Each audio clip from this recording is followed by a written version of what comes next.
Hello, welcome back to my channel. ಹೇಗಿದ್ದೀರಾ? ಎಲ್ಲರೂ ಚೆನ್ನಾಗಿದ್ದೀರಾ ಅಂತ ಅಂದ್ಕೊಂಡಿದ್ದೀನಿ. ಇವತ್ತಿನ ರೆಸಿಪಿ ಏನಪ್ಪ ಅಂದರೆ ಚಿಲ್ಲಿ ಚಿಕನ್. ಬನ್ನಿ ಸಿಂಪಲ್ಲಾಗಿ ಹೇಗೆ ಮಾಡೋದು ಅಂತ ನೋಡೋಣ.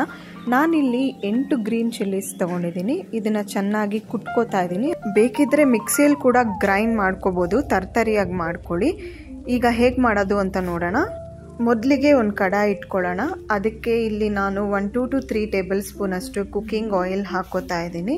ಈಗ ಗ್ರೀನ್ ಚಿಲ್ಲೀಸ್ನ ಆ್ಯಡ್ ಮಾಡ್ಕೊಳ್ಳೋಣ. ಹಾಗೆ ನಾನಿಲ್ಲಿ 1-2 ಹಸಿಮೆಣಸಿನ್ಕಾಯಿನ ಮಧ್ಯ ಕಟ್ ಮಾಡಿ ಹಾಕೋತಾ ಇದ್ದೀನಿ. ಕರಿಬೇವಿನ ಸೊಪ್ಪು ಸಹ ಹಾಕೋತಾ ಇದ್ದೀನಿ. ಅದೆರಡನ್ನು ಚೆನ್ನಾಗಿ ಎಣ್ಣೆಯಲ್ಲಿ ಫ್ರೈ ಮಾಡೋಣ.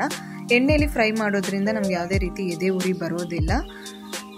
ಈಗ ನಾನಿಲ್ಲಿ ಜಿಂಜರ್ ಗಾರ್ಲಿಕ್ ಪೇಸ್ಟ್ ಹಾಕೋತಾ ಇದ್ದೀನಿ. ಅದನ್ನು ಸಹ ಎಣ್ಣೆಯಲ್ಲಿ ಚೆನ್ನಾಗಿ ಫ್ರೈ ಮಾಡ್ಕೊಳ್ಳೋಣ. ಹಾಗೆ ನಾನಿಲ್ಲಿ ಅರ್ಧ kg ಚಿಕನ್ ತೊಗೊಂಡಿದ್ದೀನಿ. ಈಗ ಚಿಕನ್ನು ಸಹ ಹಾಕ್ಕೊಳ್ಳೋಣ. ಅದನ್ನು ನಾವಿವಾಗ ಚೆನ್ನಾಗಿ ಫ್ರೈ ಮಾಡ್ಕೊಬೇಕಾಗತ್ತೆ. ಎಣ್ಣೆನಲ್ಲೇ ಫ್ರೈ ಮಾಡ್ಕೋಬೇಕು 1-2 ನಿಮಿಷ. ಈಗ ನಾನಿಲ್ಲಿ ಉಪ್ಪು ಆ್ಯಡ್ ಮಾಡ್ತಾ ಇದ್ದೀನಿ. ನೀವು ಸ್ವಲ್ಪ ಉಪ್ಪು ಆ್ಯಡ್ ಮಾಡ್ಕೊಳ್ಳಿ, ಯಾಕೆಂದರೆ ಕೊನೆಯಲ್ಲಿ ನಾವು ಸೋಯಾ ಸಾಸ್ ಸಹ ಆ್ಯಡ್ ಮಾಡ್ಕೋತಾ ಇದ್ದೀವಿ, ಅದರಲ್ಲೇ ಉಪ್ಪಿರುತ್ತೆ. ಹಾಗಾಗಿ ಈಗ ಒಂದು ಸ್ವಲ್ಪ ಆ್ಯಡ್ ಮಾಡ್ಕೊಳ್ಳಿ ಅಷ್ಟೇ. ಈಗ ಒಂದು ಸ್ವಲ್ಪ ಅರಿಶಿಣದ ಪುಡಿ ಆ್ಯಡ್ ಮಾಡ್ಕೋತಾ ಇದ್ದೀನಿ. ಈಗ ಅದನ್ನೆಲ್ಲ ಚೆನ್ನಾಗಿ ಫ್ರೈ ಮಾಡ್ಕೊಳ್ಳೋಣ.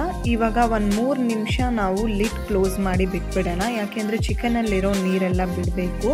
ಹಾಗಾಗಿ ನೋಡಿ 3 ನಿಮಿಷ ಆಗಿದೆ, ಚಿಕನಲ್ಲಿರೋ ನೀರೆಲ್ಲ ಬಿಟ್ಟಿದೆ. ಎಷ್ಟು ಚೆನ್ನಾಗಾಗಿದೆ ಅಂತ ಅಂದ್ಬಿಟ್ಟು ಈಗ ನಾನು 1 ಗ್ಲಾಸ್ ಅಷ್ಟು ನೀರನ್ನ ಆ್ಯಡ್ ಮಾಡ್ಕೋತಾ ಇದ್ದೀನಿ. ಆಗಲೇ ನಾನು ಹಸಿಮೆಣಸಿನ್ಕಾಯಿನ ತರ್ತರಿಯಾಗಿ ಕುಟ್ಕೊಂಡೆ ಅಲ್ವಾ, ಸೊ ಅದರಲ್ಲಿ ಸ್ವಲ್ಪ ಹಸಿಮೆಣಸಿನ್ಕಾಯಿ ಹಾಗೇ ಇತ್ತು. ಸೊ ಅದಕ್ಕೆ ನಾನು ಮಿಕ್ಸ್ ಮಾಡಿಕೊಂಡು ಈಗ ಅದರಿಂದ ನೀರು ತೆಗೆದು ಹಾಕ್ತಾ ಇದ್ದೀನಿ. ನೀವು ಕೂಡ ಹಾಗೆ ಹಾಕ್ಕೋಬೋದು. ಈಗ 10 ಮಿನಿಟ್ಸ್ ಅಷ್ಟು ಚಿಕನ್ ಬೇಯೋದಕ್ಕೆ ಬಿಡೋಣ. 10 ನಿಮಿಷ ಆಗಿದೆ.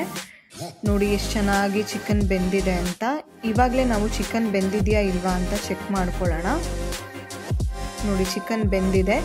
ಈಗ ನಾನಿಲ್ಲಿ 1/2 ಸ್ಪೂನ್ ಗ್ರೀನ್ ಚಿಲ್ಲಿ ಸಾಸ್ ಹಾಕೋತಾ ಇದ್ದೀನಿ. ಹಾಗೆ ಅರ್ಧ ಸ್ಪೂನ್ ಅಷ್ಟು ಸೋಯಾ ಸಾಸ್ ಹಾಕೋತಾ ಇದ್ದೀನಿ.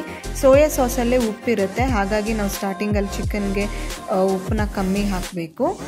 ಈಗ 1 ಸ್ಪೂನ್ ಕಾರ್ನ್ಫ್ಲೋರ್ಗೆ ಸ್ವಲ್ಪ ನೀರನ್ನ ಹಾಕಿ ಚೆನ್ನಾಗಿ ಮಿಕ್ಸ್ ಮಾಡಿ ನಾನಿಲ್ಲಿ ಚಿಕನ್ಗೆ ಆ್ಯಡ್ ಮಾಡ್ಕೋತಾ ಇದ್ದೀನಿ. ಈಗ ಅದನ್ನು ಚೆನ್ನಾಗಿ ಮಿಕ್ಸ್ ಮಾಡ್ಕೊಳ್ಳೋಣ. ನೋಡಿ ಎಷ್ಟು ಚೆನ್ನಾಗಿ ಬೆಂದಿದೆ ಅಂತ ಚಿಕನ್ ಎಲ್ಲ. ಈ ಕನ್ಸಿಸ್ಟೆನ್ಸಿಗೆ ಬರಬೇಕು. ಚಿಲ್ಲಿ ಚಿಕನ್ ರೆಡಿ ಆಗಿದೆ. ನೋಡಿದ್ರಲ್ಲ ಎಷ್ಟು ಸಿಂಪಲ್ ಆಗಿ ಚಿಲ್ಲಿ ಚಿಕನ್ ಮಾಡ್ಬೋದು ಅಂತ. ಹೋಪ್ ನಿಮಗೆ ವಿಡಿಯೋ ಎಲ್ಲ ಇಷ್ಟ ಆಗಿದೆ ಅಂತ ಅಂದ್ಕೊಂಡಿದ್ದೀನಿ. ಇಷ್ಟ ಆಗಿದ್ರೆ ಲೈಕ್ ಮಾಡಿ, ಹಾಗೆ ಹೇಗೆ ಬಂತು ಅನ್ನೋದನ್ನು ಕಾಮೆಂಟಲ್ಲಿ ತಿಳಿಸಿ.